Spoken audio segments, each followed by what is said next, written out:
Welcome to Leadcast. Let's go.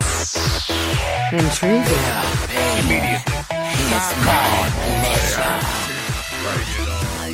Without delay. Hello and welcome to episode 366 of the Leadcast podcast. I'm your host, Nick T. King Hooper. Joining me, Aiden Frost Rockhards. Yo, I'm here. And Colton Blue Basket Sweat. Hey, I'm also here. What's poppin', dudes? Well, Not League of Legends. Hey, speaking of League of Legends, this week we're going to talk about Kayle and Morgana a little bit. Patch 9.4, which is hot off the presses. We got a roundtable question, a spicy cheese pick, and some emails from you guys. But before we get into that, let's catch up on our weeks. Aiden, do you wanna lead off? Yeah, I didn't play League. Wow. I played Apex, a good game. Okay, Apex, yeah. That's all I really did though. My reading week started though, so yeah. Oh yeah. I really haven't done much with it. Yeah. But sometimes that's the right thing to do. Just do nothing. So is this the first reading week in a while that you and Trevor just haven't like grinded 150 ranked games? Probably. I mean, we've been grinding Apex like every night, sort of thing. Okay. We're playing with our friend Pat again, who lives in California, so we're up late now every night, which kind of sucks. I mean, it sucks like that. It's like, hey, it's 3 a.m. for us, but it's 12 there. Yeah. But other than that, it's pretty lit. Yeah, I really didn't play much League though, so maybe Colton played some League. I played some League. Fingers crossed. I also I heard a lot of Apex Legends from Warren, who shouts at arena shooters or whatever the fuck they're called. You're being very passive aggressive right now. Dude, it's anyway.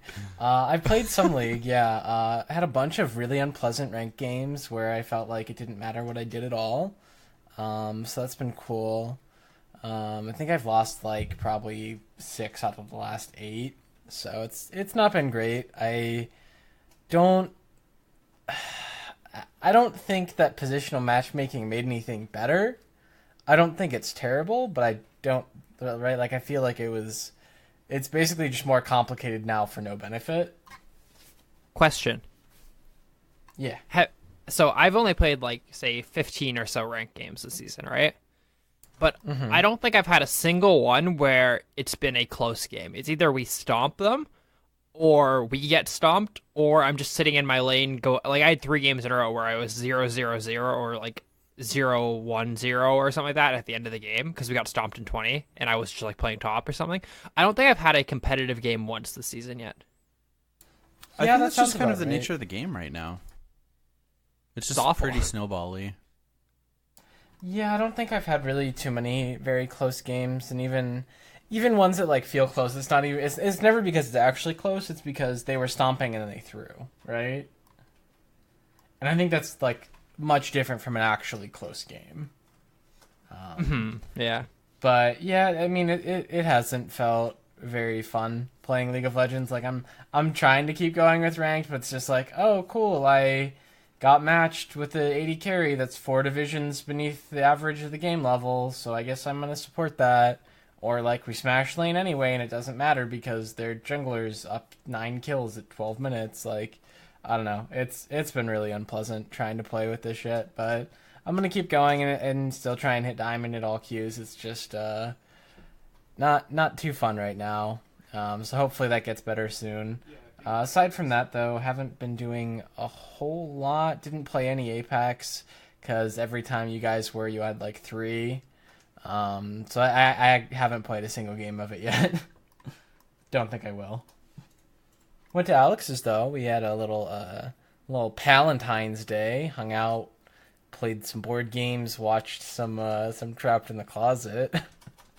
So that was a thing that happened. Yeah, he mentioned that it was a little like awkward going back and actually listening to it. That a lot of the subject matter of the videos are not very don't hold up well. No, it's not good. It's a lot of like overt tones of like domestic abuse and like it's bad. But I think it's still kind of funny to watch in like a cringy, this is awful kind of way. You said you played some games. Does that include any sports? No, we played As a in- game of Ticket to Ride, and no, What about aquatic sports? None of those were going on. Okay, just a question. Yeah. Then we played some more D&D like every week. But I thought that this week was pretty fun. I have been working to develop things, so hopefully you guys continue to enjoy it and we get to keep playing. But that's my week. So, Nick Cooper, what have you been up to? Awesome. Well, this week, I think I played a little bit of League. I've been playing normals and ARAMs. I haven't really touched ranked. I have had no desire outside of like updating my border. But primarily, I think like the most gaming I've done this past week has been easily Civ 6 DLC, which is fantastic. And I am excited to continue our game in which I am about to ruin the world's climate via coal power and screw over my fellow players. So that'll be exciting. Work and school, obviously. Pokemon Go had a community day, and that's probably my favorite part of playing that game. So that was a good time. And I think that's it. Did you guys pick up anything from the Steam sale? There wasn't really anything good, I don't think. No, I've been trying to not buy too many more games because like I have a million games that I've never played that are just gonna sit there. I picked up Fury and Icy, which both were on my wish list, and they were on sale for quite a lot. There was I a Humble remember Bundle that. sale where Magicka 2 is on sale for $1, and I was like, Ooh. that would probably be pretty fun to play through with like 3 other people. Yeah, I think that's Magic is the kind of game like it's fun at the very beginning when you're learning spells, and then I feel like it starts to dip in fun once people just continue to like troll. I wonder how the second one is though. That's what I was like more curious about. Like, cause I played the first 10 minutes of the first one so many times, dude. Yeah, Yeah. just like with different people every time, or Yeah, and you just kill each other a bunch. You as soon as you learn the one spell that just one hits people, yeah, yeah. then you're good. So there's Anyways, one wanna other talk about- thing. There's one other thing that happened this week, Aiden, that you and I both forgot. We played in a fucking yeah. tournament and we smashed. We dominated Yeah. that 2v2 tournament. It was a lot of fun though. Like we were talking so much like in between and during games about like how do we optimize our builds. Like the format was real fun where it like the organizer would generate a list of 10 champions for each team and you just like picked 2 out of it.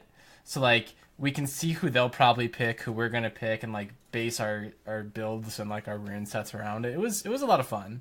And I'm excited. I think it's a monthly tournament, right? To do that Yeah. again next month. Easy $50 though. That sounds awesome. What was the hardest competition you guys faced? Probably the first game, right? Because we kind of fucked up a little bit. We had was like Zyra our- Ziggs, which is OP. Yeah. Seems very. I think strong. that was our closest game, but mainly because like I think we didn't play it as well. Like our finals game was against what, like a master and like a D3 or something. Yeah, they were good players, but I feel like Yeah. actually maybe they had better picks. I feel like you always want to say they have better picks though in like matchups like that. I feel like it was really even. I just don't think they played it smart. Like especially once we got the first kill and like the Vel'Koz started not poking anymore, we just won. That's the whole purpose of that champion.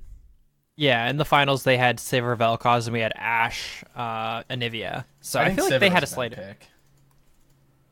Yeah, I don't I think like so, their for comp sure. better than yours.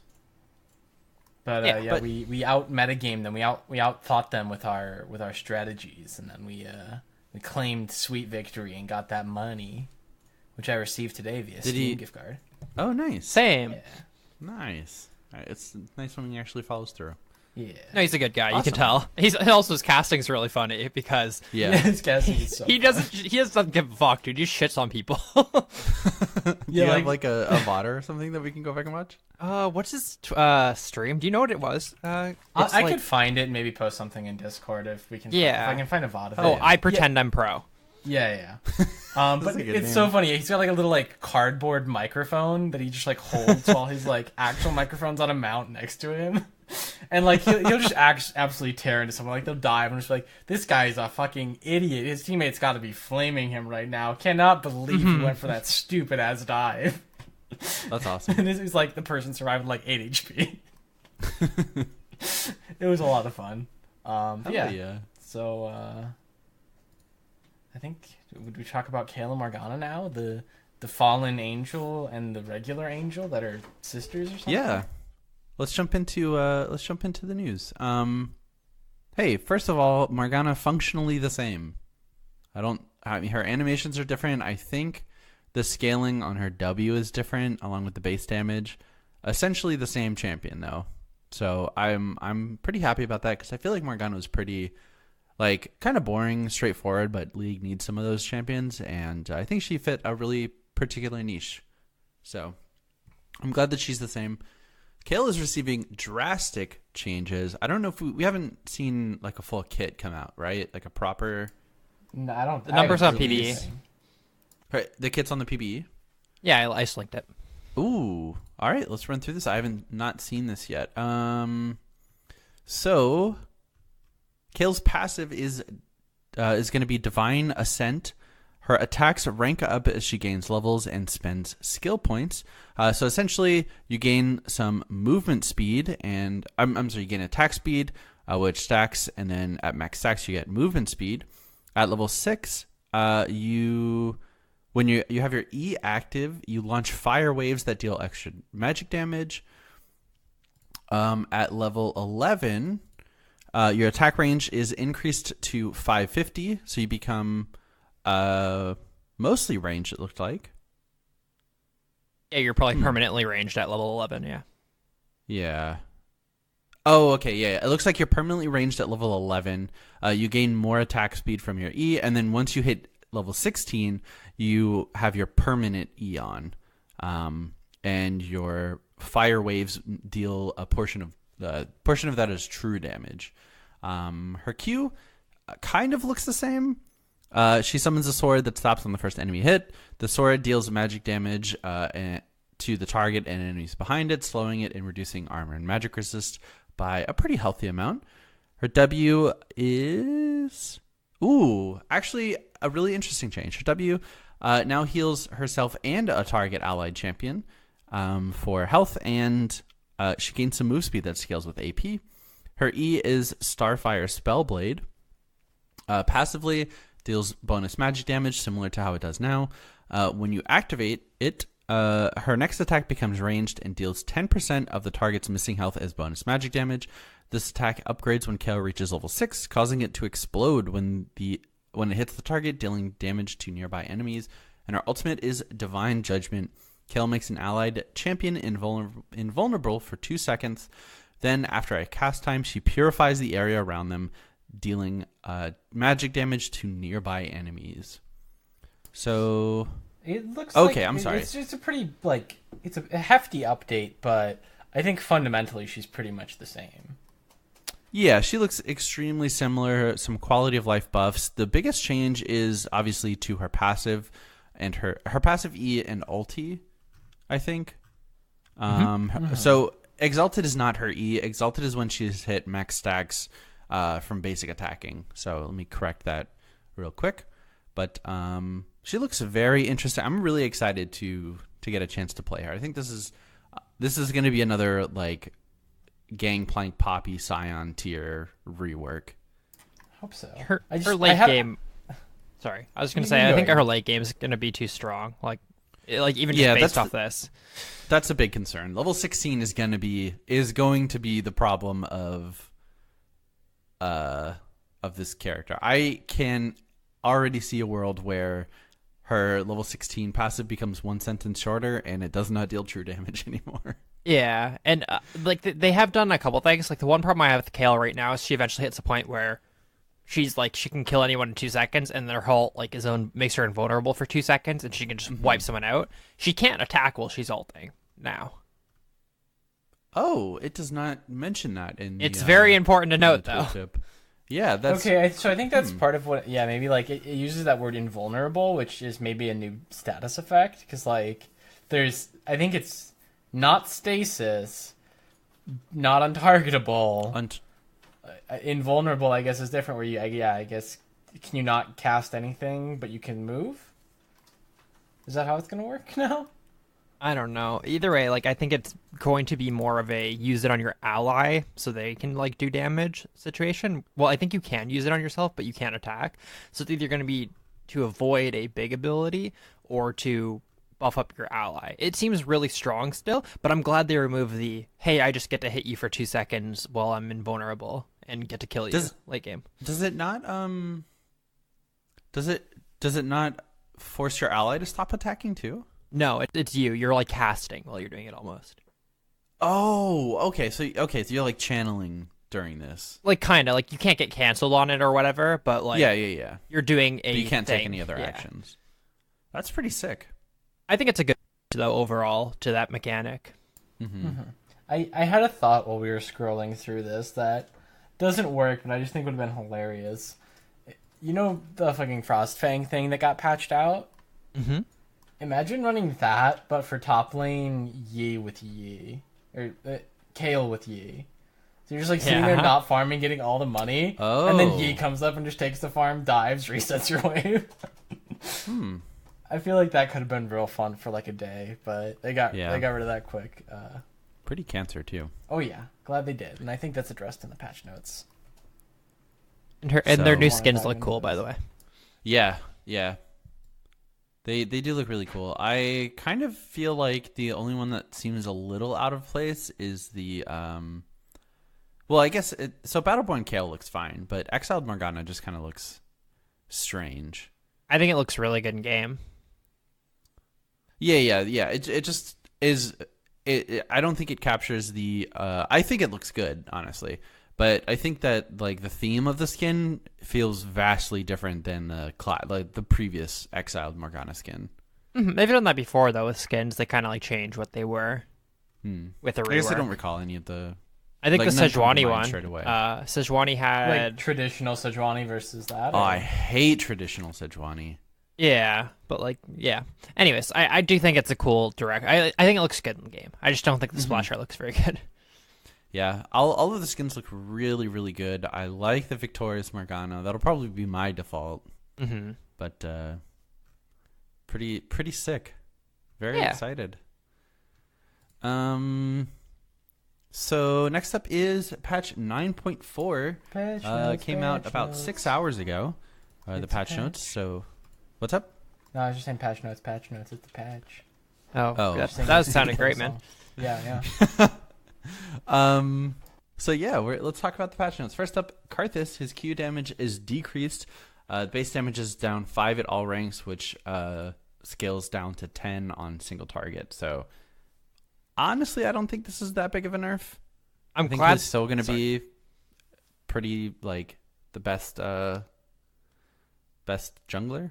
It nerfed his lane a little bit, which is a weird thing to nerf. But that being said, the proposed change on the PvE before this was they were going to nerf his ult by 50 damage at all ranks, which I think would have probably killed jungle Karthus. So I feel like this is a better change. Yeah, the only weird part is I think his interaction with Dark Harvest is just a little unhealthy. I agree. But I don't know how to fix that. So this is probably like one of the better ways to handle it. I think an easy way that probably wouldn't feel very good is that like you'd have to be within a certain range of a character to get Dark Harvest stacks off them. Or at least like you'd have to go collect it or some shit, but I don't think that wasn't that how it used to be? They were that's what they're on the ground, right? Yeah, they dropped and you had to pick them up, them up, and it would reset the cooldown. That's a thought. Actually, that might not be too bad. Here's a better change, though. Lucian, W cost increase, base damage decreased. So probably a good change. I'm completely fine with this nerf. The damage is not a big deal. Like, who gives a fuck about 30 damage off his W? Yeah. The mana's pretty big, in my opinion. Yeah, the benefit is I think you can get away with Essence Reaver Lucian, and at some point in the game, like his E stops costing mana, and he's not very mana hungry at that point. So it'll suck a little bit early game, but I think it's fine. I mean, I think it's mainly specifically to address like the Doran's Ring 3 points into W start on Lucian that a lot of people are doing. Absolutely. Because that's not what that character should be. Rek'Sai. Burrowed Q now grants Fury. Unburrowed Q ends when burrowed for more than 1 second. And Rek'Sai is now burrowed on respawn. Tremor sense visuals are brightened. Ultimate is entirely undodgeable now. Ooh, All good except changes. when you No? dash or blink massive distances. Yeah. Dashing or blinking. So it's not undodgeable. You massive can't flash distance. it though. Yeah, so I think like that's just saying like if you ult a fucking Shen as he's like going somewhere, you don't follow him. I think that's like I'd have to see the actual range, but that's the only thing I can think. Yeah, is sure, stuff sure. like that. But it's not totally undodgeable. Yeah. I mean, it's just more This important character because like fucking blows. yeah, they still Sorry, blow. go ahead. I was gonna say like going AD Rek'Sai though was awful though because they could dodge your most important ability with anything. So I feel like it at least makes that better. It's still not good. She's still dog shit. Yep, I actually played a Rek'Sai game this past week, and it was one of the worst jungle experiences I've had recently. She, even if you build full AD and like you're in the right position and you're building the right items, 0 damage. Like I felt like my ulti was doing like it was just a gap closer. I wasn't dealing any damage. That being said, I'd rather have Rek'Sai be dog shit than how she used to be, where Absolutely. she's like 100% pick ban because she has the best passive in the game, plus the fact that she's competitively viable because she can just flash knock up. That's like her best ability in the game. It's like when Elise, you just flash Cocoon all the time. Mm-hmm. It's awful when like such a boring mechanic is like the reason why a character is good. So Yeah, I think it's really fun to play her in the jungle, but then once you involve enemy champions, it just becomes not fun, which is weird. Silas changes. His Q radius is increased versus champions. His W heal is decreased, and his ultimate will no longer fizzle if he loses vision of the target. I don't see why they're It's nerfing him. down- I don't even think this is a huge nerf, honestly. It is a nerf more than a buff though. He loses 20 HP on the base heal, so not even the scaling part. I don't think the Q does anything though. Like I think that like they just need to buff the character. The character's bad. What if he steals the ultimate of a character with a 3-hit passive? Then is it a buff? If he's running, press the Hail of Light. No, I mean, I think he has a really solid place as like a top lane bully into other melees. And he loses any other lane in the game.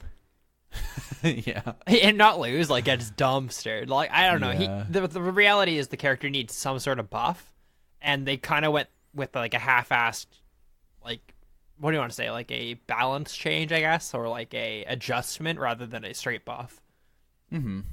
I honestly think he could use higher scalings and maybe lower base damage, sort of force him into that AP like role.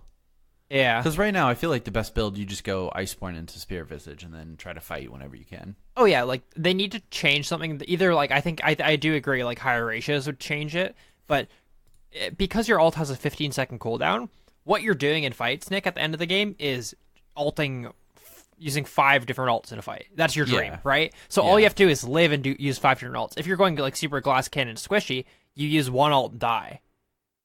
So best build is build full tank and then just use 5 ults. I think one way that they could really make him feel stronger is like if your passive auto attacks like scaled up in some way, because like if you do your combo right, like what 4, you get 4 of your chain whip auto attacks, and they just feel like they do nothing every time. Yeah, it'd be interesting if they like scaled up in damage or like had like a slow effect or something. I don't know. I think that starts to get really iffy because he can proc so many in such a short period of time. they do feel I useless. Like I'd though. feel a lot better for a top laner though, right? Which I don't know if that's where he really should be. Cool. Thresh. So they increased his mana on his Q by 10 and increased the cooldown early game by 4. That's fine, I guess. Yeah. I think Thresh was always like slightly above average. I mean, it's kind of a mantra of League Cast. He's got such a solid kit that he'll kind of always have a place somewhere. If you know how to play Thresh, you can always play Thresh. Like, you can always pick Thresh and it'll be fine. Until they fuck the game terribly. Urgot. Q cost increased, W shield decreased, but and cost increased. So just straight nerfs for Urgot. He's too strong. Yeah. Probably deserved. His abilities His Q cost does more, too much. shield is less. His Q's wild. I think, honestly, what they needed to change about him is the amount of damage his passive does late game. Mm-hmm. Like, that's the thing that I've definitely played the most Urgot out of the three of us. Like, the fact that you get 3 procs of your passive off and 100 to 0 and 80 carry late game, like, that's fucked. Well, it's because it scales off of AD and also your target's max HP, right? Yeah. So it just does a shit ton of damage to someone with no armor. Mm-hmm. Do you think they're ever going to change the Rammus interaction with him? What is the Rammus interaction? So, you know how it's his W, right? The fast firing thing? Yeah, it's W. So the way it works on Thornmail and Bramble Vest. So first of all, the way his W works is it counts as 3 autos every single time, like every second. Every second's 3 autos, really fast. So on Bramble Vest and Thornmail, it reduces the amount reflected back to him by 1/3. They don't do that for Rammus though with his W. So he just gets shredded as soon as he locks onto Rammus, dude. He just gets shredded by his own W because it procs Rammus's return damage at 3 times the amount. That's the best counter in the game, I think, right now. Like, that's a hard counter. You just pick Rammus into Urgot and you just kill him by putting on your W. I would say that they probably can. That's probably just a coding issue. I don't know enough about coding to like figure out how to do it, but I'm sure someone smarter than me could figure it out. It's just funny that like they've obviously solved that interaction for the other thing that returns damage, but not for the character one. So it's been in the game since like he's been reworked though. Is it because Rammus has a higher? It's got to be because he has a higher like base return damage. I mean, like, the reason why Thornmail and Bramblevest don't shred is because they've literally gone in and changed it so that Urgot W does specific. 1/3 the amount back. Oh. It's like so weird. They probably should fix. It'd be interesting if we saw some top lane Rammus counter picks. It's so fucking... I mean, if it happened in competitive, they would change it. Absolutely, yeah. Next up is Yasuo. Some nerfs. His attack damage is decreased by 3, and his Q crit damage has been decreased by 20%. Poggers. Champ's dead, minus 380. Yeah. I think Yasuo's always fine as long as you can play him properly. Yeah, I mean, 20% down on Q I think is a lot bigger. It's huge because it's essentially a 25% nerf to his Q crit. Yeah. So. Zed, though. Attack speed growth increased, Q damage increased, W recast range increased, cooldown decreased, R no longer grants attack damage on kill. So this is a buff in every single scenario except for when you're playing against Jhin past 50 minutes and like other like characters that just stack AD. Because really your ult was kind of gimmicky, and if anything, this like makes it so they can balance Zed better, right? Because like and I think it is so much better because like the passive right required that somebody have high AD on the enemy team, and one of the very strong builds right now for AD carries is on hit. So like there's a good chance in any given game you play Zed that you don't have a single good target for your ultimate to get AD from. And the point of Zed was always, I'm gonna dick on AP, like I'm gonna dick on casters mid. I'm gonna, make your, I don't know, LeBlanc mid go down 4 deaths or whatever, Lulu, Orianna, whoever. Like, I think this is so huge for him. Yeah, overall it's like a massive buff. Cool. And I think that's good, and like it's better for his character. I don't like stealing AD. I don't think mattered very much thematically. It was just like this is a way to make him stronger throughout the game, so he's not just early game. It was a way to compensate for the total AD increase from his W, like when he initially came out. So when they removed that, they moved it to his ulti to kind of like keep that in the game. So it seems like they're just adding damage through his Q and then taking it off his ulti. Yeah, which that's, I think, much better. I've seen people... I want to say that I've seen positive comments about that on Reddit, but I'm not sure. I would assume so. You're a lunatic if you think this is a nerf. like in the best case scenario, you play against a Jhin who's like super fed, and then you get like maybe like 80 AD, which is a lot. Don't get me wrong, but that's like 80 AD is kind of a lot. Yeah. Yeah, but that's best case scenario of like one character in the game who's super fed. Well, I mean, so even if you ulti a person with 300 AD, which I think is like pretty easily obtainable, that's still 45 attack damage at max rank. Yeah, but I think that's a note. I think that's like a pretty even change though between that, because his Q now does an extra 0.1 plus 10. So 10 plus 10% from your AD. And you normally have like say 250 AD mid to late game.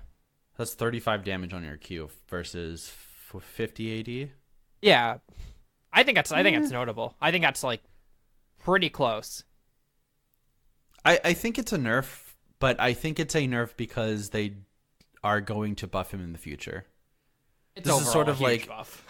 I think that there are plenty of other I think it's a buff in ways. the future. You're losing AD, assuming that you're killing the highest AD champion. I think that's the problem, is they don't want you to feel cornholed into, oh, I can only ulti AD carry, otherwise the passive portion of my ulti is useless.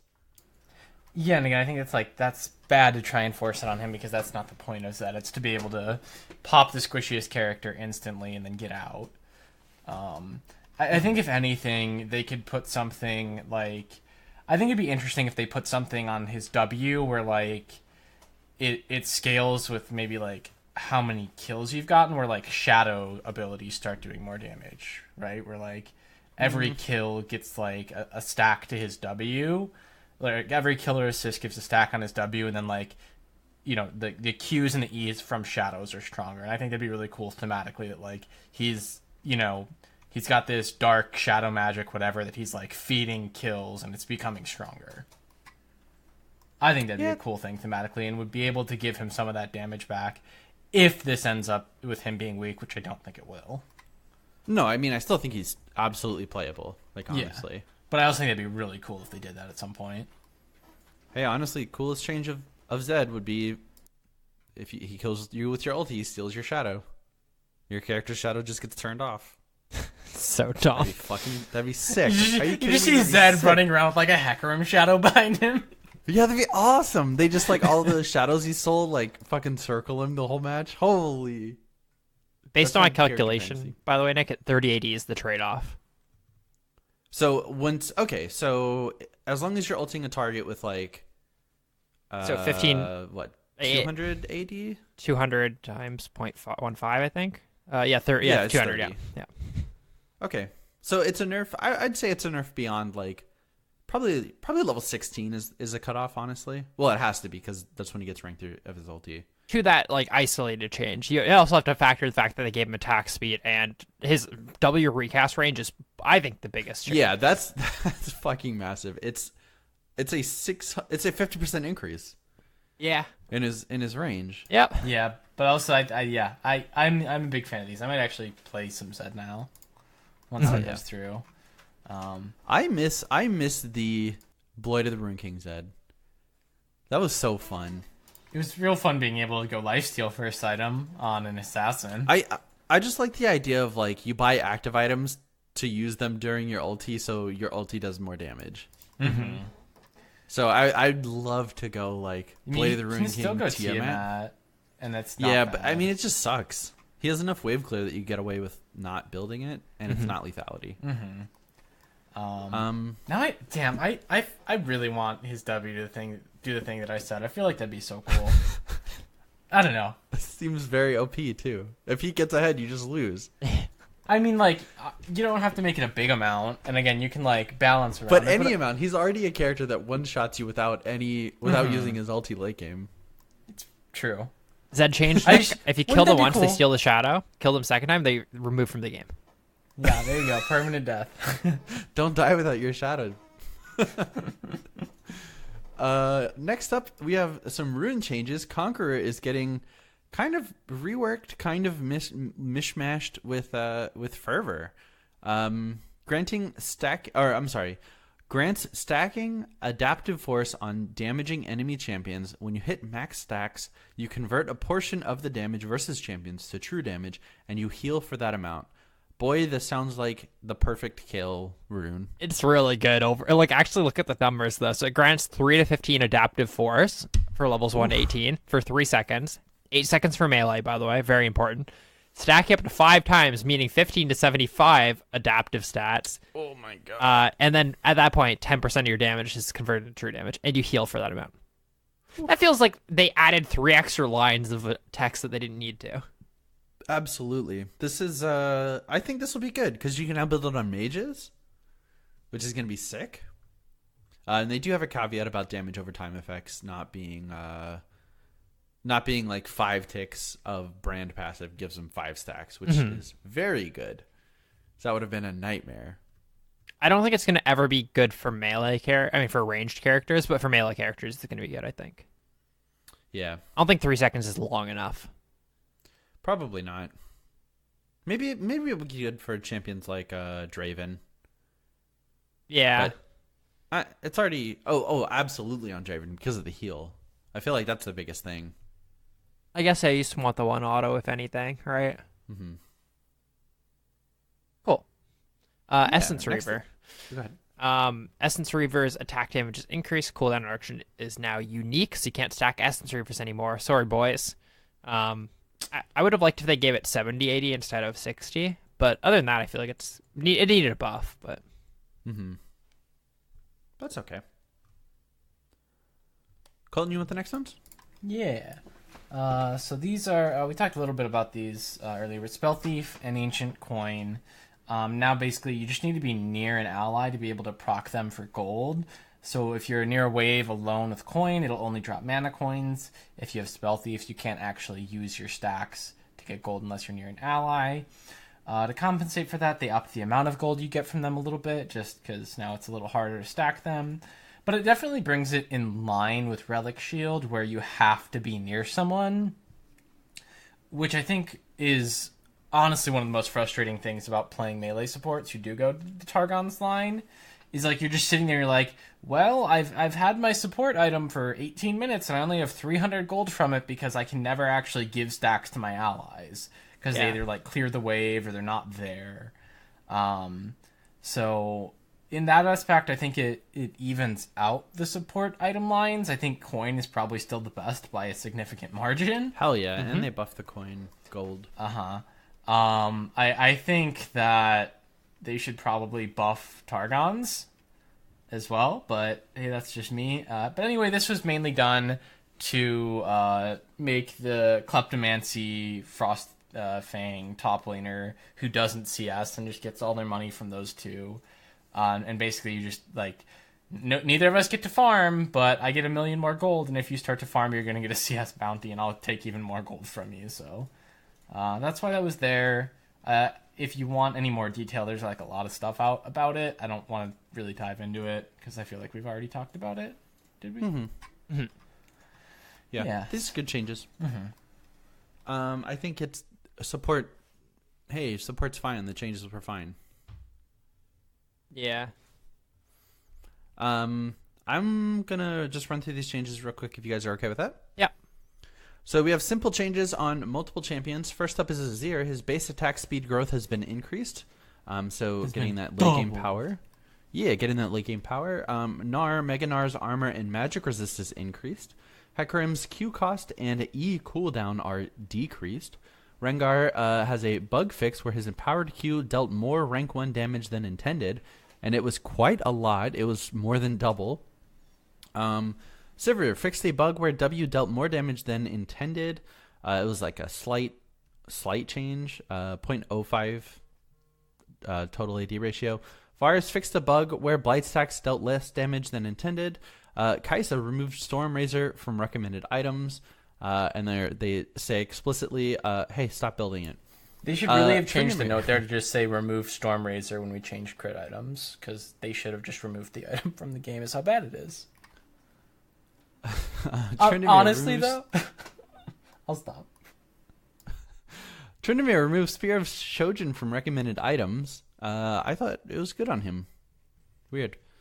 Nunu and Willump Q consume. The icon border now glows when they are within the max healing threshold. Trundle, his W cost is decreased and his attack speed is increased while he is in his W. Lit. Let's move on to the next change, which is first minion spawn. Aiden, I think you should tackle this because this was your idea for a game. They made it so minions are ghosted for 18 seconds, but then pros were just like holding their minions, like trying to delay the wave so that it got frozen closer to their tower. So now they made it so they're ghosted for 28 seconds now to make it so that pros can't hold minions and try to freeze the wave at different points, which is like an interesting point of discussion because that's a huge part of the game in Dota. To like, yeah, absolutely massive delay creeps, but hey, oh well. It's probably better for the game, I guess. It's one of those things where like if you can do it, it's good, but if you can't do it, it could ruin the game for you. So it's probably good that they remove it. Mm-hmm. Cool. Yeah, I don't know. I think it's not a thing that should be in the game because it only affects like the first wave, and then it's just like a useless skill after that. I don't think you should be able to block minions that way. I think if you want to do that, push up early, like clump the enemy minions so they push back at you. Right, like there's already a way to do that, and you can do that at any point in the game. So, I mean, it's a little different though. Like if you clump up minions, you're on their half of the map. But if you're able to block your minions, it's way safer, and you can get it frozen like right in front of your turret at wave 1, which is not. Yeah, you can do it at wave 1, but again, like I think that's probably too strong. And again, it's like this is a strategy only for wave 1, which I don't think is like a great thing for the game because that's not like fostering like fundamental skills that is going to help you every game all the time kind of thing. It's just like this is a cheesy level 1 strat that you can do to, you know, get ahead in lane when there's already a mechanic of like, hey, if you want to play for wave control, there are other ways you can do that like will work for any wave, any lane if you do it right. I mean, in theory, you can do it any wave, but yeah, I guess you should push every lane, every wave, and then just back to block your minions. Yeah, huge brain. Balance changes and fixes for Earth. Garen deals 5% less damage. There was a bug fix for Comet that went live, so they're just posting it. And then Elder Dragon will allow you to take turrets less quickly, which also went live, and they're just letting us know. Also, important change. Earth is still live. Yeah, right? That's something that should be around for a week at max. That's what I thought when I saw it. I was just like, oh, Earth is still there? Okay. Yeah. A lot of VFX and SFX updates. Kennen, Olaf, Riven, Wukong. Some animation updates for Mundo, Gragas, Katarina, Lux, Quinn, Shen, TF, and Zyra. So just cleaning up a bunch of stuff, making it look and sound and feel better. So always on board with that kind of stuff. Yeah. Some changes to rank that we can talk about. Challenger is opening up today. LP splashing can now put your off positions into promo series. You now get decay warnings for your off positions once you've earned a ranked emote. It'll upgrade as you complete promo series and climb the ladder. The animated celebrations for promoting into a new tier now include your summoner name. Hovering over your split points now shows you how you've earned those, and things that have already went into the game. Grandmaster is already open. Ranked is better at preventing position swapped abuse. And LP gains and losses at Diamond and above have been adjusted due to too many players rapidly climbing into Master and above. Hear me out. Shouldn't get decay for your non-main rank. Absolutely. If you should decay for all of your ranks total. Yeah. Yep. You should. If you play a game on any rank, I think you should get like credit towards all for playing games. Maybe honestly, like fine, make it a reduced like credit. Make it so you only get a 2-week buffer between like decay rather than a month. But if you play your main role, you still get that 2-week buffer. The main thing is like I feel like they can keep it at the same buffer, Nick, but they just have to make it so you have to play like it's only for your main rank. Like it drops them all like by like just your highest. But like because if it was like you had to play any rank, you play whatever your worst is. You know what I mean? You lose the 3 points for your main role, and it can be abused. You just have to play your game on your fucking main role. That's all you have to do. Yeah, that's fair. That's like perfect. Yeah, I like that a lot better. And also, they didn't announce that they're not resetting ranked, so that's nice. Yeah, which is weird because, hey, the Riot Games, Mr. Riot Games, the later you wait to reset the rank ladder, the worse it's going to be. They're not going to. And it's, like, so dumb. Like, it's actually fun. Like, okay, so what I think I can kind of save it, Nick. So they have 3 splits, right, for seasons now? Yeah, that's what I was going to say. I think they're going to just wait until the first split's over. They're not they're not going to like reset rank during like the splits normally, but I feel like they might during this first one because it's so fucking borked. That's right. Yeah. That's the fucking opportunity. If they didn't do it immediately, which they should have, like this is the chance to say, hey, beginning of season was fucked. We're gonna reset this split, and then from now on, we're not anymore. Yeah. Do a soft reset. Make us do a game to fix our MMR, similar to transferring, and I think you should not be able to drop tiers. Oh, from the soft reset. Other than fucking Master Challenger, you mean? Sure, yeah. I mean, but Master Challenger, Grandmaster are inherently going to be like those players are not going to have an issue with that, right? But what about all the D5 ones? So that's well, then they can get reset back to D3 and then fall back to D4. Mm-hmm. But I could see it being extremely frustrating for a player to climb from like, let's say gold to like diamond, right? And you get there, you work hard, and then you get reset, and then you're back to gold. Like that could be frustrating. So I think, or even like gold to plat, like you can work your entire season to hit gold plat, then you're back to gold. I agree. Exactly. Make it so you can't drop tiers. You get that one MMR kind of reset game, and then let the system like work itself out over the course of like 2 months. Mm-hmm. Problem fixed. They should fucking hire us. It's so dumb. Mr. Merrill. I'll expect my check in the mail. And then 2 skins. Papercraft and Nivea and Papercraft Nunu and Willem. These look fantastic. Yeah. Wait, I didn't see the... Let me control F for a second. I'm not even memeing, by the way. It sounds like I'm doing a meme. Oh, they did say it in the Rengar bug fix. So I want to play Rengar tonight before they fix the bug. But you can play top lane Rengar, Colton. I'm not sure if you've seen anyone do this. And it wasn't a noticed bug before because he mainly played jungle, right? So and you'd have 2 points in your queue before you normally did. Yeah, exactly. So the bug is that Rengar, his empowered Q, does 70 damage at level 1 rather than 30. Mm-hmm. So you can play top lane, you can jump out of a bush to minions 4 times, get your stack, and then immediately combo them for like 150. Well, so you only get one. You can only get 1 stack from jumping out of a bush. Each time, though, and then you get 1 for using your Q. Yeah, no, but like, so if I jump out of a bush and like hit something, that's 1 stack. If I walk back into the bush and jump out again, I don't get a 2nd stack. Are you sure? I didn't know that. Yeah, it's when you first enter combat. It's only 1 stack, and it's only the first stack. So if I if I throw like an E and then jump out of a bush, 1 stack. That's fine. Either way, I feel like I want to abuse it 1 game. Yeah. Yeah. Cool. Nice. Next up, let's do our roundtable. Yeah, let's go to roundtable actually, because we're 48 minutes into the show. Yeah. Hell yeah. So last week's question was, you go on a date with the last champion you played. How does it go? Anthony said, I end up in jail as it was Annie. Yikes. Jack said, I can't milk those. Josh said, Nidalee things got wild. Then he put a cat emoji.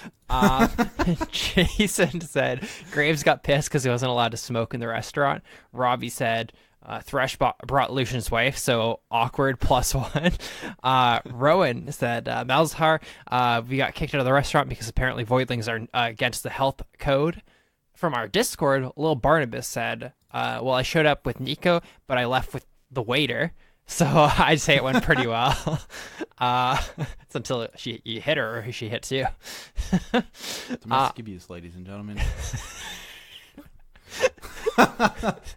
Edge of the Fabled Abyss said, Ram was the last champion I played. It can be summed up in one word, okay. Vi is my main, alright, and a bar brawl broke out. Guitar Guru said, oh, well, I played a game of Jax and have him teach me how to fight or some shit. It seems like fun. Hell yeah. This week's roundtable question is, I'm going to do another one of those last champion you played ones, because I think they're actually a lot of fun. So the last champion you played is responsible for organizing your birthday party. How does it turn out? I played Sejuani just before the show, and I feel as though she would not do a very good job planning my birthday party. I think she'd open the windows and it would be far too cold. It would obviously be an ice cream cake, which is okay, but I think ice cream cakes blow, dude. Yeah? They're so awful. I think ice cream cakes are good. I think regular cake is better. Right? I think regular cake is dog shit. I think you eat dog shit cake. There's too like frosting is dog shit is the problem. Frosting is dog shit. There's a lot of variability in cake. Yeah, like good cake with good frosting like is excellent, but like cheap cake with cheap frosting not so good. The problem is there is no good frosting. So dude, I hate frosting, Nick. And I fucking I don't really like sweets that much, like in general, right? Mm-hmm. Had a cupcake like 2 weeks ago. So much frosting on it, like a gross amount of frosting. It was a like cookies and cream cupcake. Best frosting I've ever had in my entire life. I still think about it. Really? It was so fucking good. And I was like, I hate how Good much I am enjoying exists. this. Good frosting exists. Anyway, my birthday party is organized by Alstar. So if I want to get a glass of milk with my cake, not going to happen because I can't milk those. All around me, there's just cowbell, cowbell, cowbell. And he starts trampling all of my presents, so I get pretty upset. Oh. How about you, Aiden? So my last played character was LeBlanc. So first of all, she chains everyone up. Kinky. Yeah. And when I actually want to like hit her up later in the night, she just makes like a duplicate of herself and gets away. Oh, and blows you off. Yeah. Damn. I'm lucky. You, dude. If you want to tell us who your last champion you played and how well they organize your birthday party, you can hit us up on our Facebook page at Leakcast, send us an email, mail@leakcastpodcast.com, or come into our Discord and post in our round table section. Hell yeah. Cheese pick. All right, so cheese pick for today. Top lane Evelyn. You build it pretty much the same as like you would a regular Evelyn, where you're just like stacking up AP and becoming like a super squishy, super strong assassin. I think it could work really well because like anytime you do a trade, you just like sit in the bush for 2 seconds and get like all of your health back up to that threshold, which as you like get more AP and more levels is eventually like 80% of your health. So like it's kind of like similar to like a Pike or like a Tom Kench or even a Garen thing where like you just step away for a little bit and get tons of health back, but you don't have to like, you just go up to that certain threshold. So I think it could be a lot of fun. Just like you take maybe not super optimal trades because you just get all of your health back up to that point. So that's the cheese pick this week. Aiden, I've always thought about laning Evelyn, but I feel like her laning phase is just too bad. It'd be a little tough, but I think you could probably actually clear waves okay with your Q. Mm-hmm. I'd have to, because I think I'd need to see how her mana looks without blue buff. But again, if you're not really throwing WEs, which you probably wouldn't be in lane, you'd just be farming up and kind of waiting, I think you'd be okay. Mm-hmm. Plus, like, once you're 6, you can just, like, always be roaming if you want to. Like, they don't know if you're going back to heal, if you're going mid, or to, like, invade enemy jungle. All right. Yeah. Hey, Millfight. First email is from Phil, and he had an answer to our roundtable. Let me tell you about my date with Ramus. He picked me up and surprised me with flowers, chocolates, and a mixtape. Only it had 3 songs. Chameleonaires Ridin', Limp Biscuits Rollin', and Toto's Africa. Not sure if he was trolling me. We went out for a shawarma dinner and just talked. Actually, I did most of the talking. He's a great listener. Only pipes in with the occasional grunt or amicable okay and lets me talk. Dropped me off and rolled away. I may have insulted him, saying that he kind of reminds me of a tumbleweed. He's never called him since, Phil. Sorry to hear that, bud. I hope you didn't hurt his feelings. Yeah. I don't think it was meant to be, though. Yeah. Like, you guys... He's like, a free spirit. Like, imagine yourselves, like, 10 years later, like, on the fucking... You know, you're getting married, and you're just like, the minister's just like, do you? And Ram's just like, okay. You're like, oh. Yeah. He's not excited about it. That doesn't feel good, yeah. Yeah. Next email's from John. Says, hey, guys, long-time listener here, and I love the show. Oh, man, he loves the show, guys. We're doing something right. I've had a 1-hour commute for the past 5 years, and it has become a lot more bearable when I found your show a few years ago. I'm curious, how do you guys handle playing League or any hardcore game with family, friends, girlfriends? I just don't play with them. Easy. None of the people I play with are my friends. Do they understand what it's like to play a game that is serious? I'll read the whole thing and then we'll go back and answer like each of these questions. I love the section you guys did about CDR on mage items a few weeks back. It got me thinking of marksman items. CDR is like attack speed for marksmen. Why are there so many mage items that give AP, CDR, and utility, but no marksman items that give AD, attack speed, and crit? It feels bad when you get one AD item, but then you just... it feels bad when you get one AD item, then you get one attack speed item, like IE or rapid fire cannon. Orb walking is hard enough without a big jump in attack speed. I would love items that give something like 40 AD, 20% attack speed, 15% crit, and some kind of utility thing. Also, I would love it if they removed crit items. Crit is like old dodge. It is random and a relic of RPG games. Why is it in any game? League, WoW, or anything? The more competitive games like this get, the more we want consistency. Cough, Zoe W. Replace crit with a stat that increases auto attack, physical damage, maybe magic too. It'd be the exact same thing as crit, but without the randomness. Next, delete Yasuo and Tryndamere. Or if you have to keep them, change them so they get crit instead of the stat, like Ashe currently does, but in reverse. The new stat would feel fine with small amounts, so they could sprinkle it onto any item. They could cap it out at 100% or not. What do you guys think? Keep up the great podcast, John. I think we should tackle this in reverse, because I think the second portion of his email has a pretty easy answer that actually someone in the later down email answered. So I'm going to steal his answer. It's because attack speed, attack damage, and crit kind of scale like multiplicatively with one another. And that as soon as you get one, it's going to seem like, of course, the AP items could fit this, but as soon as you get one, it kind of just amplifies the value of both future and past purchases of the other stats, which for an AD carry is kind of nuts, which is why they're so good late game, because their damage just scales so hard with itself that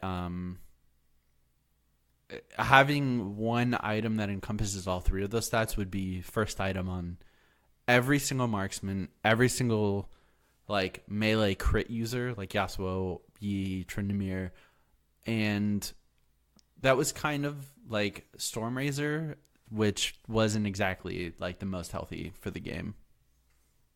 No, and I think that's the reason why everyone bought Stormrazor first while that item was good. Yeah. That's what I was saying. Mm-hmm. So I mean, I think that if they, I think that that's the reason why there's not one with all three. I think if they wanted to remove crit entirely and have it work where like it's stacking damage or similar to the way that like Ashe gets it, I think that'd be fine. But I don't think they will, as it's existed in League now for almost 10 years. So I think the biggest problem is there's no clear like replacement that is easy to learn. So like crit makes sense. It's like, oh, he got lucky and hit me for extra damage. But how do you clearly indicate an increase in damage similar to a crit without RNG being involved? And I think that's a tough question that doesn't have a clear answer, which is why we have crit still.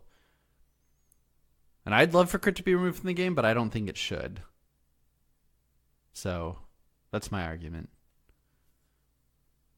Me, the crit shill. And then next, we'll address the first part of your email. How do you handle playing League with family, friends, girlfriends? I mean, I guess it's easy for like us because we like came together as friends through League. So it's kind of just been the default, like the de facto like go-to. Like if we're all playing a game, we just play League. You know, there are circumstances where we play other games, but it's something that we all just do. Mm-hmm. I think it's also important to not get caught up on normal games. Like League is a competitive game, and I'd say a lot of people take it very seriously. You know, they grind rank, they care about the rank, they want to, you know, improve. But when you're playing a normal with your friends, that's not the mindset I think you should be in. You know, if you really want to be like always trying to get better, then like use your normal games with friends as the time to like learn or develop like your characters you're okay on. Because you don't want to like troll your friends, but like right, if I'm sitting here in Diamond and all of my, you know, friends are like playing League of Legends with we're Silver, like if I try hard every game, it's not going to be super fun because I'll probably like they wouldn't get to play their characters, right? If I'm like 25-0 on fucking LeBlanc, like nobody else gets to play that game but me, and I don't think that's fun for other people. Same like other side of that coin, if I'm sitting there playing, you know, some ridiculous troll pick that isn't viable in the slightest, you know, I get to lose the game for them while bringing up the MMR of the game.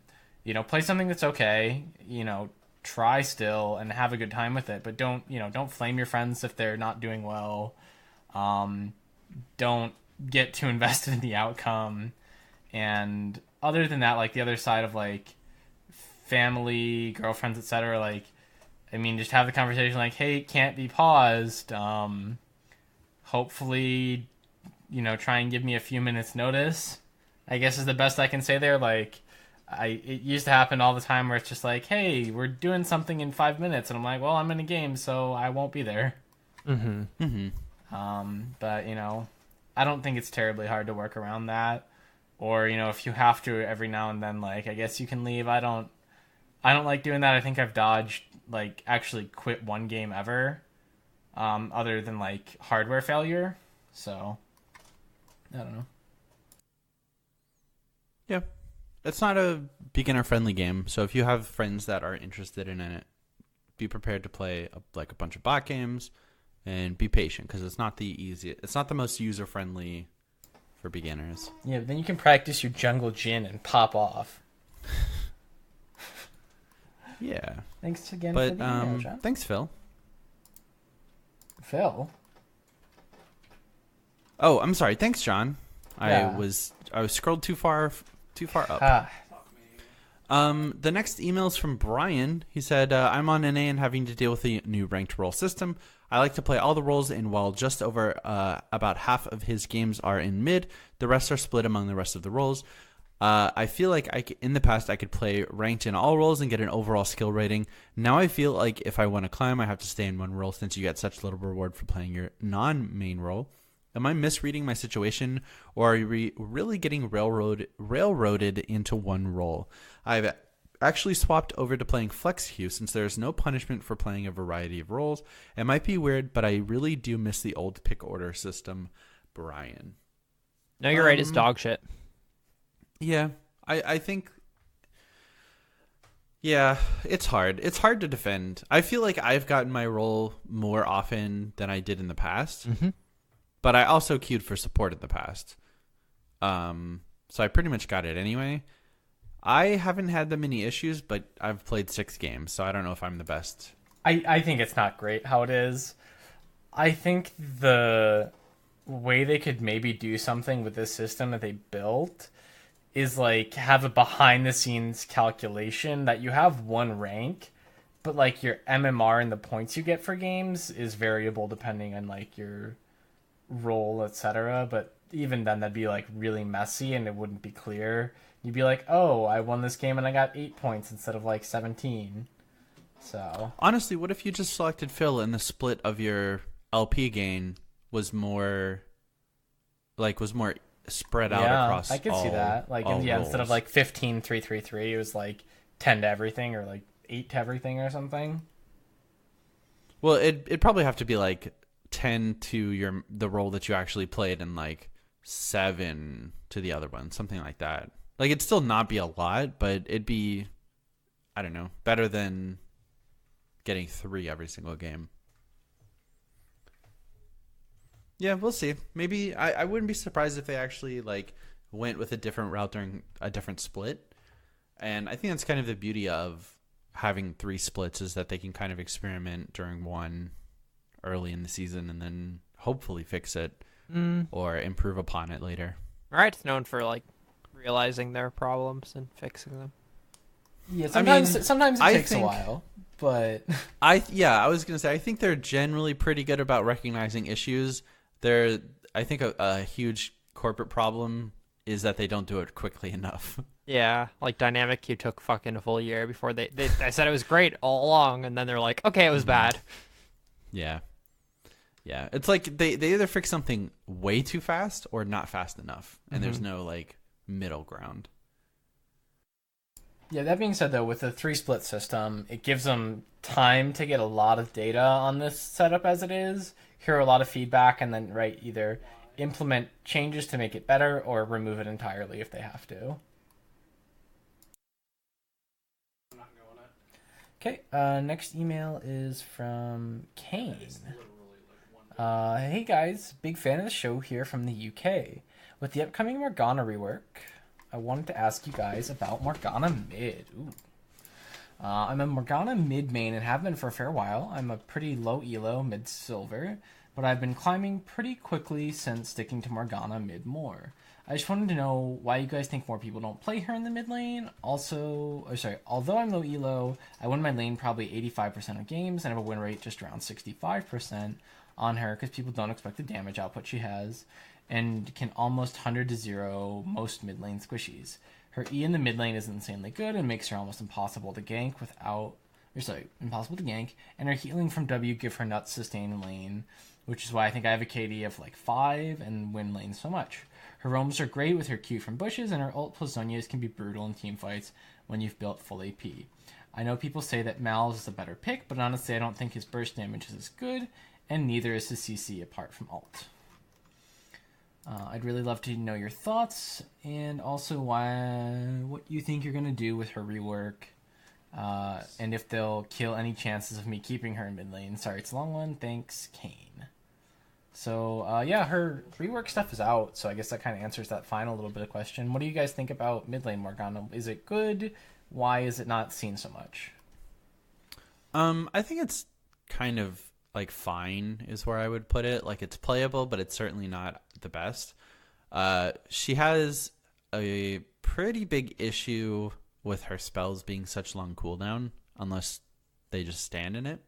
And then her combo is like super straightforward, which makes her nice and easy to play, sort of like Annie, but makes her very easy to play against. Like, if she's walking forward to you, she's probably going to throw a binding, and that's really all she can do. She doesn't have options. Sort of like let's contrast her to like Syndra, who can place a ball somewhere, approach it, throw it at you with E, but also has the option to pick it up, redirect it, and throw it again with E to hit the stun.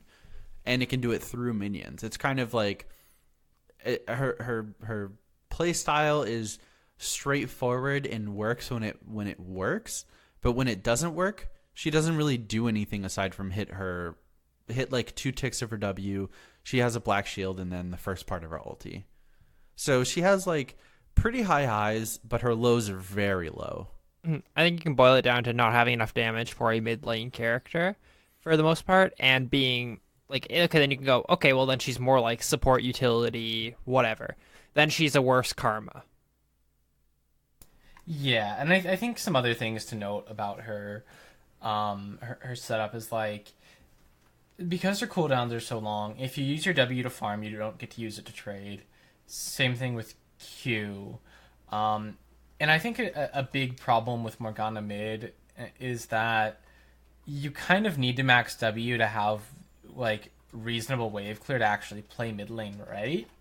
If you do that, then you don't get to put points into Q and E, and like when you get to like later levels, you want to have points in Q and E, and like your W's normally just kind of there, or at least that's how it's played on support. Where like E is super strong as you level it up because the more that shield is, it goes from blocking 1 CC to like 3 or 4 maybe.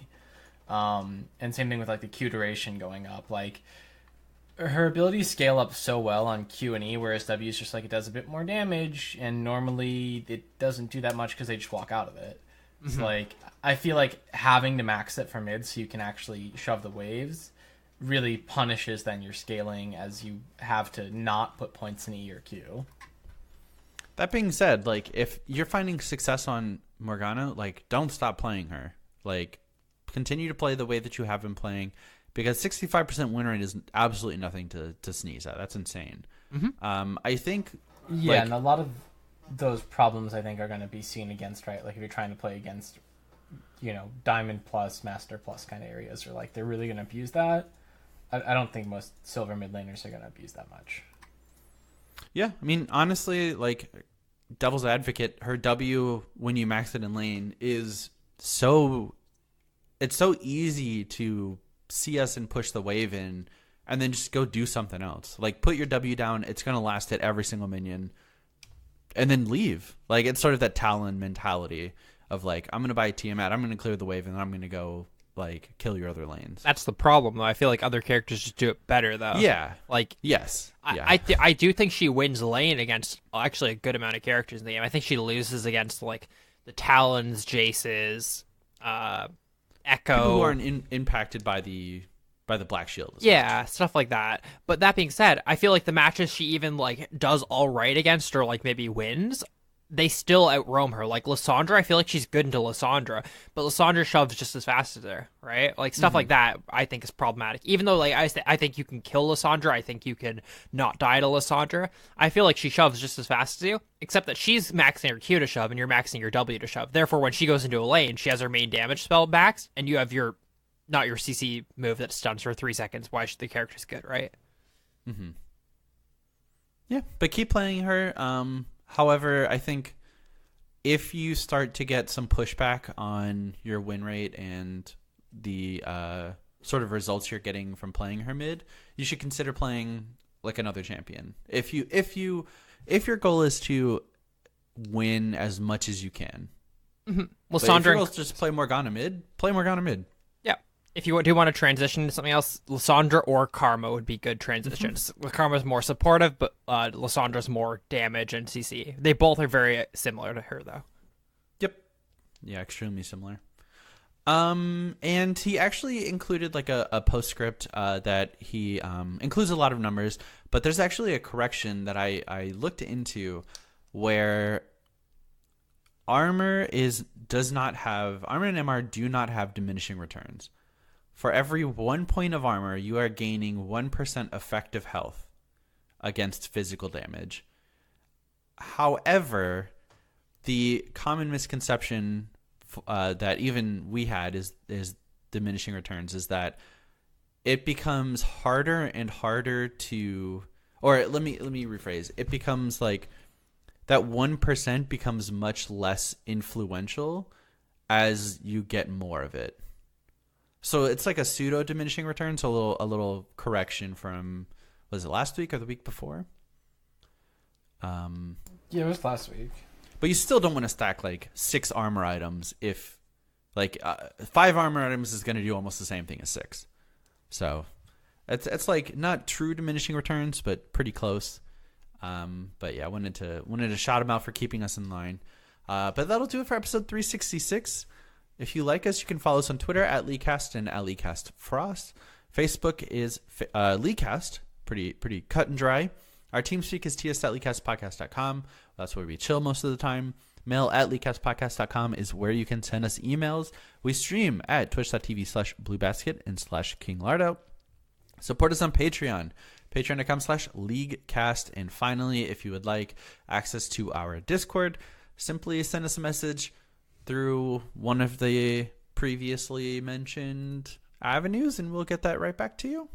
think we've gotten 2 emails over the past 2 weeks asking for a Discord link. Mm-hmm. So make sure that if you ask for a Discord link, you check your email within 24 hours because I am trying to respond to those as quickly as possible.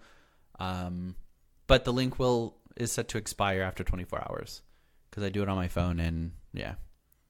So check quickly if you'd like access to our but Leadcast. there's a lot of people here on a Discord, and like we'll talk about things sometimes we don't get to on the show and like our general chat. So I mean, there's reason to be here. There's a lot of people you can ask to like play games. I know I post when I stream in Discord mainly. It's like the primary way. So yeah, I mean, if you want to be a part of the community, hit us up on Discord. That's where it's happening.